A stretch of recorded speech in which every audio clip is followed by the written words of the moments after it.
Hey everybody, this is Millennium Man here, and welcome to another verbal tutorial. And I just wanted to cover a little bit extra about the character model sheets and the mannequins. This is an extra video referring to the first one about character model sheets. I mentioned in the first video two concepts that I wanted to clarify a little more on. The first one was how to use a mannequin to help you redesign your characters if you're not too sure about its look. I had mentioned in the video that I had worked on a character of mine where she used to have this visor, this sunglass stuff, and I changed it to a tiara helmet type thing. And I wanted to show you exactly what I was talking about. This is the character here. Her name is Millennia. And let's go right to what I was talking about in that video, which is how to use a character model sheet to help you design characters. Now, like any the model sheets that I do, I start out with, give me a sec here, with the mannequin, like you see here, like always, the front, back, and side, and I started to dress her up in whatever the design that I wanted. Now I want to show you the original look of my character here that I've had for, geez, I don't even know how long, about virtually years. And let's see. This is her original look that I had for a long time. Now I'll turn on the ink layers so you can see. Whoops, let's turn off the front and you'll see right through it. As you can see, nothing's really changed on her except for the visor on her face. I started to think about it for a while, and I looked and thought that sunglasses will be impractical on anybody's battle suit. Because, like, for instance, if I put her in a fight and she takes a punch to the face, those sunglasses are going to go flying right off. And I know it's comic books and you can stretch the imagination as much as you want, but I thought it went a little too far. And I just, got tired of the sunglass idea. I wanted to modernize it a little bit, keeping with her motif, as well as give it some kind of warrior feel since she carries a sword. So I decided just to focus on her head, since I wasn't changing anything else on her costume except what she's wearing on her face. So I'll show you all the steps that I took in order to do that. Now the first thing I did was copy and paste her head without her sunglasses on. And I'll show you. Oops, sorry, never mind. Wrong layer. There. All I did was just copy and paste and put in where her eyes would be if she wasn't wearing anything. Starting with the master look, which is the original here. My first redesign went like this. I thought I wanted to change it to like a tiara. And I also thought that maybe having her without pupils would be really cool. Maybe they glow when she's in her superhero mode like this. It's still a work in progress. But I liked how the tiara went with the metal of her body armor. But then tiara's been done to death, especially with Wonder Woman, so I wanted to try something different. So I decided to try to combine the tiara look with sunglasses. Then I came up with this. And unfortunately, this looks horrible. I was never going to use this. It's unique looking, but no. It just didn't work. But I liked how I split this tiara in these sections on top of her head. So I focused a little more on that, and I came up with this. I liked it, but I thought maybe these pieces are a little too skinny. And then how would it form around her head? And I was still trying to work that out. But then I gave the sunglasses thing one more try, and I came up with this, I don't know, ski goggle look. And right there and then I decided, nah, it's not going to work. I might as well just forego the sunglasses altogether. So I was stuck between these two designs. I like the thickness that I got here from the tiara, but I like the pattern that I did here. So I decided to combine both of them, and I came up with this. And it has every element that I wanted in her look.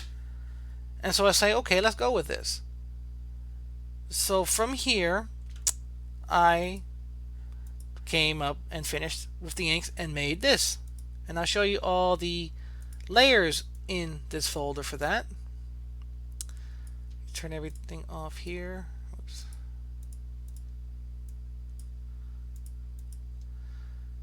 Okay.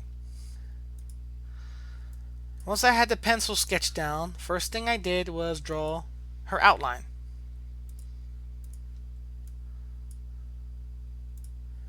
Just like that. Now after the outline was done, what I did was do a contour knockout layer, which all it is the outline of the character, and inside of it filled with white so I can knock out the blue horizon lines behind her. This trick I learned from the DC Comics Guide to Digitally Drawing Comics by Freddie E. Williams II. If you're into digital art and want to learn how to do digital comics, he is the go-to guy. You will not regret the book, I guarantee you. Once again, it's Freddie Williams, the DC Comics Guide to Digitally Drawing Comics. If you're interested, you could get one, and you should. You won't regret the purchase. So after I did the lines here, I did the knockout layer so I can block out the background. Then just focus on just putting blacks, just solid black colors, no rendering everywhere the costume needed it. The only real element that has a lot of black is her hair, so that's what this layer has, just her hair only. And then a layer on top of that that has all the rendering lines for her finished look. And that's how I got from just a pencil sketch and redesigning her face and her tiara and got to the final image. Now I'm going to use this final image so I can make the back image, and I'll show you how. In the video, the verbal video before about the mannequins, I talked about how the front and back should, they were both in silhouette, that if this was filled in with black and this was filled in with black, you should not be able to tell which one was actually the front or the back view because of rules of symmetry. And I'll show you how to get from this to this. Now I'll turn off the back layer and start from scratch. That way you can see it in real time. First thing we're going to focus on is the image in the front. Either the rendered image will do or just the outline blacks will do. That's why I have them in separate layers so I can choose which one I want. I'll go with the render layer since it has the most information on the character. I'll grab the magic wand, making sure that the render layer is highlighted. I'll click on the background, and you'll get a bunch of marching ants. And if you're familiar with Photoshop or Manga Studio, you understand what the marching ants are. Now, if I were to fill this in, the outline, the outside of her would get filled in with black, like this. That's what I don't want. I want her herself to get filled in with black. So to fix that, I will invert the selected area, and now only she will be filled in with black if I wanted it. But what I need is actually right now the information that's here, where all her costume elements are going, following all these horizon lines. So I need to make a perfect copy of this. So I'll just go to Edit and Copy.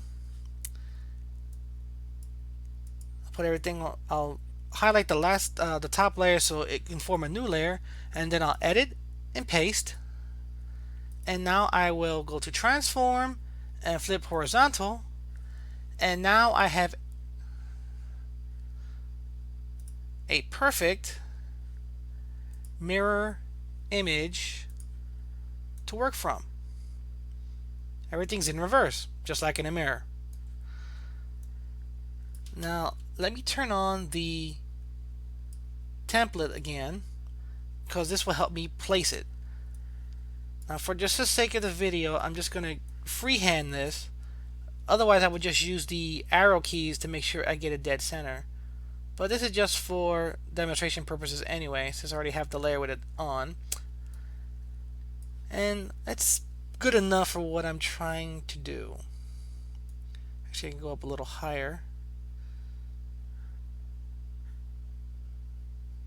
Okay, right there. That's good enough.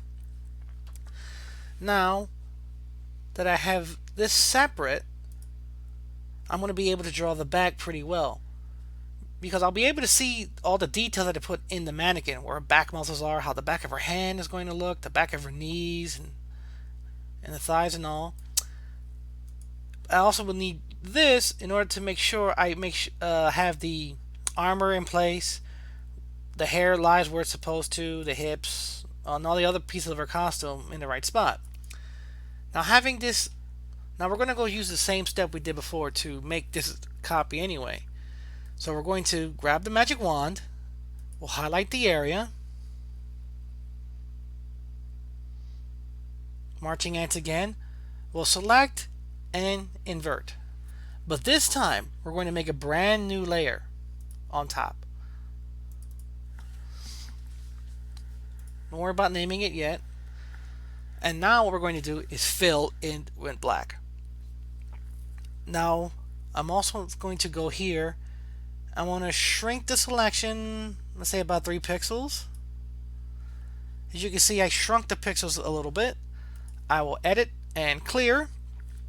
And if I turn off that layer, you see now I have a perfect outline of the character. And now from here, I can work on all the details running the back. Now for this, I'm going to change its color using this here. Let's give it, let's go with orange. And we'll lighten up just a touch. So now I'm able to see where her costume is and at the same time see where all the muscles go. And with this information, it made it a lot easier for me to render her back. And I will show you how it looks in her folder. Just turn everything off one at a time. Here's the front copy. Same thing I just did. That's the inverted image. Light enough so I can see where her costume falls, and dark enough so I know how to put in the lines and I can actually see all her back muscles. Once I get this much done, and you can see if I toggle it on and off, that I was able to put all her elements in place, even where her hands were, since I only had the outline. And since I could look through it and see how I drew the back of her hand here and how it will look on this side too. And since this was reversed because it was on this side in the front, I was able to place this properly.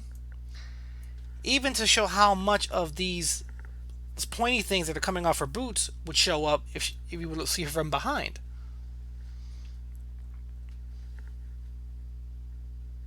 So with this information here, I was able to go in, once again, add some blacks.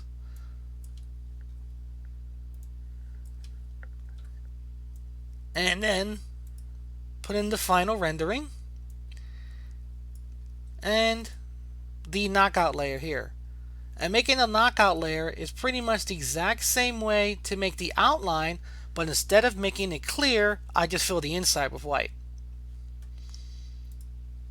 And that way it made it a whole lot easier for me to create the back image, since it's going to mirror the front. This is why I said in the previous video that you should focus on working on the front image as much as possible, because it'll make the other 2 images in your character model sheet that much easier to make. And hopefully that was helpful. Thank you for joining me in this video. If you'd like to see more of my work, please go to deviantart.com or watch any of my previous videos. And I hope to have you guys as fans for my next video. I'll see you soon. Bye.